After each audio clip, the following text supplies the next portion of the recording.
Hello అందరికీ. ఈ వారం రీస్టాక్ రెసిపీస్ ఏంటంటే మొదటిగా super soft carrot cake, next ఎంతో బలమైన హోమ్ మేడ్ డ్రై ఫ్రూట్ పొడి అండ్ చివరిగా ఓట్స్ కోకోనట్ లడ్డు. మొదటిగా అయితే 3/4 కప్ బ్రౌన్ షుగర్ తీసుకొని గ్రైండ్ చేసుకోవాలి. తర్వాత ఒక బౌల్ తీసుకొని అందులోనే grinded powder and 3/4 cup milk వేసుకొని బాగా మిక్స్ చేసుకోవాలి. తర్వాత 2 టేబుల్ స్పూన్స్ గీ కూడా వేసుకొని బాగా మిక్స్ చేసుకోవాలి. అందులోనే 1 టేబుల్ స్పూన్ లెమన్ జ్యూస్ వేసుకోండి. తర్వాత ఒక జాలి తీసుకోండి, అందులో 1/4 కప్పు గోధుమ పిండి, చిటికెడు ఉప్పు, 1 spoon baking powder, 1/2 spoon baking soda, 1/2 spoon ఇలాచీ పౌడర్ వేసుకొని జల్లించుకోండి. తర్వాత స్లోగా ఒక విస్కర్తో కలుపుకోండి. ఈ కేక్ బ్యాటర్లో ఏమీ ఉంటలు లేకుండా స్మూత్గా వచ్చేంత వరకు బాగా మిక్స్ చేసుకోండి.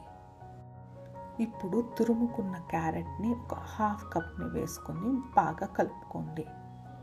తర్వాత 1 స్పూన్ ఫ్రూటీ వేసుకొని బాగా కలుపుకోవాలి. ఇవి లేకపోతే ఈ స్టెప్ని స్కిప్ చేయొచ్చు. తర్వాత ఒక గ్రీజ్డ్ బౌల్ తీసుకొని అందులో ఈ బ్యాటర్ని వేసుకోవాలి.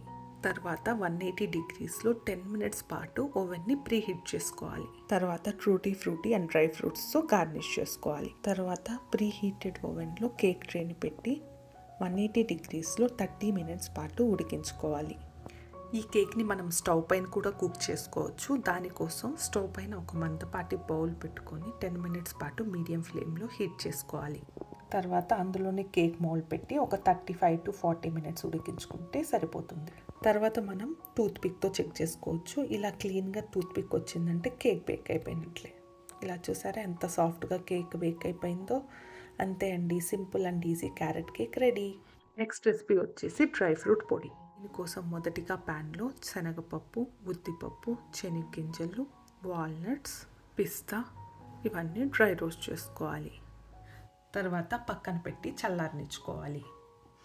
మీ దగ్గర వాల్నట్స్, పిస్తా ఇవి లేకపోతే అవి స్కిప్ చేసుకోవచ్చు. తర్వాత అదే ప్యాన్లో water melon seeds, sunflower seeds వేసుకొని డ్రై రోస్ట్ చేసుకోవాలి. తర్వాత అవిసె గింజలు, నువ్వులు, సబ్జా గింజలు వేసుకొని డ్రై రోస్ట్ చేసుకోవాలి. తర్వాత రుచికి తగినంత మిరపకాయలు, కరివేపాకు, అందులోనే జీలకర్ర, మిరియాలు, తెల్లగడ్డపాయలు వేసుకొని వేయించుకోవాలి. ఈ పౌడర్ చాలా హెల్తీ అండి. తర్వాత ఇందులోకి కొంచెం పసుపు, ఉప్పు, చింతపండు, బెల్లం వేసుకోవాలి. ఇదంతా చల్లారిన తర్వాత ఒక మిక్సీ జార్లో తీసుకొని పల్స్ మోడ్లో గ్రైండ్ చేసుకోవాలి. లేకపోతే నూనె వదిలేస్తుందండి, ఇది పొడిలాగా రాదు. ఈ పొడి చాలా హెల్తీ అండి. ఇది ఇడ్లీలోకి, దోశలోకి, అన్నంలోకి, ఇంకా మనం చేసే ఫ్రైస్లోకి కూడా ఇదే యాడ్ చేసుకోవచ్చు. ఈ పొడిని మనం ఎయిర్ టైట్ కంటైనర్లో ఉంచి రూమ్ టెంపరేచర్లో 1 మంత్ స్టోర్ చేసుకోవచ్చు. అదే ఫ్రిడ్జ్లో పెట్టామంటే 3 మంత్స్ వరకు స్టోర్ చేసుకోవచ్చు అండి. అంతే అండి, ఎంతో easy, healthy and tasty dry fruit పొడి రెడీ. మన చివరి రెసిపీ వచ్చేసి ఓట్స్ కోకోనట్ లడ్డు. ఇది చాలా తక్కువ సమయంలో రెడీ అయిపోయే స్వీట్ అండి. కోకోనట్ ఫ్లేవర్తో సూపర్ టేస్టీగా ఉంటుంది.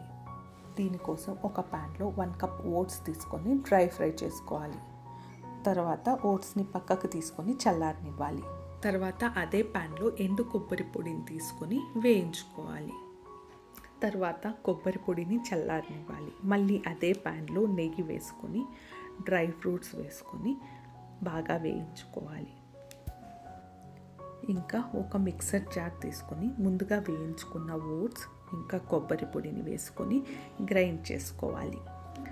అందులోని స్వీట్నర్ కోసం నేను ముందుగా కట్ చేసుకున్న ఖర్జూరం వేసుకున్నాను, ఇలాచీ పొడి వేసుకున్నానండి. మీరు కావాలంటే బెల్లం కానీ చక్కెర కానీ వేసుకోవచ్చు. ముందుగా వేయించుకున్న డ్రై ఫ్రూట్స్ ఇంకా నెయ్యి ప్యాన్లో వేసుకొని ఇది బాగా కలుపుకోవాలి. తర్వాత కొంచెం నెయ్యి యాడ్ చేసుకుంటూ లడ్డూలాగా చేసుకోవాలి. అంతే అండి, healthy oats coconut laddu ready. Thanks for watching the video. Please like, share and subscribe.